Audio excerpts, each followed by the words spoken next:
ఐపీఎల్లో best batter అనగానే అందరికీ గుర్తొచ్చే మొదటి పేరు విరాట్ కోహ్లీ. అత్యధిక పరుగులు, సెంచరీల రికార్డులు కింగ్ కోహ్లీ పేరుటే ఉన్నాయి. అయితే తాజాగా వెలువడిన గణాంకాలు ఒక ఆసక్తికరమైన విషయాన్ని వెల్లడిస్తున్నాయి.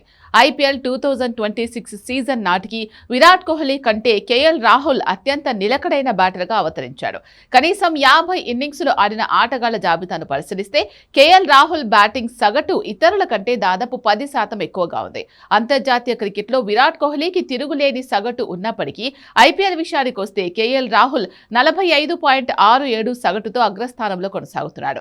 కేఎల్ రాహుల్ తర్వాత Heinrich Klaasen, David Warner, Shubman Gill వంటి ఆటగాళ్లు నిలవగా విరాట్ కోహ్లీ 39.76 సగటుతో 6వ స్థానానికి పరిమితమయ్యాడు. పరుగుల వరద పక్కన పెడితే ప్రతి ఇన్నింగ్స్ లోనూ జట్టుకు భరోసా ఇచ్చే విషయంలో కేఎల్ రాహుల్ కోహ్లీని మించిపోయాడని ఈ లెక్కలు చెప్తున్నాయి. కేఎల్ రాహుల్ తన 13 ఏళ్ల ఐపీఎల్ ప్రస్థానంలో 5 వేర్వేరు జట్లకు ప్రాతినిధ్యం వహించాడు. 6 వేర్వేరు బ్యాటింగ్ స్థానాల్లో ఆడినప్పటికీ అతని వ్యక్తిగత ప్రదర్శన ఎప్పుడూ తగ్గలేదు. 2016 నుంచి కేఎల్ రాహుల్ ప్రతి సీజన్లోనూ అద్భుతమైన ఫామ్ ను కొనసాగిస్తున్నాడు. గాయాల కారణంగా కేవలం 9 మ్యాచ్లు మాత్రమే ఆడిన క్లిష్ట సమయాల్లో కూడా అతని కనీస సగటు 34.25 ఉండడం విశేషం. ఇది కేఎల్ రాహుల్లోని నిలకడను, పోరాట పటిమను చాటి చెబుతోంది. గతంలో కేఎల్ రాహుల్ స్ట్రైక్ రేటుపై తీవ్ర విమర్శలు వచ్చేవి. అయితే దీని వెనుక బలమైన కారణాలు ఉన్నాయని విశ్లేషకులు అభిప్రాయపడుతున్నారు.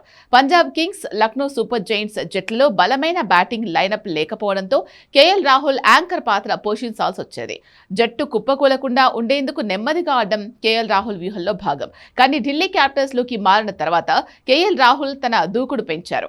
అక్కడ ఆడిన గత 18 మ్యాచ్ల్లో 47.13 సగటుతో పాటు 153.69 స్ట్రైక్ రేటుతో పరుగులు సాధిస్తూ విమర్శకుల నోళ్లు మూయించాడు.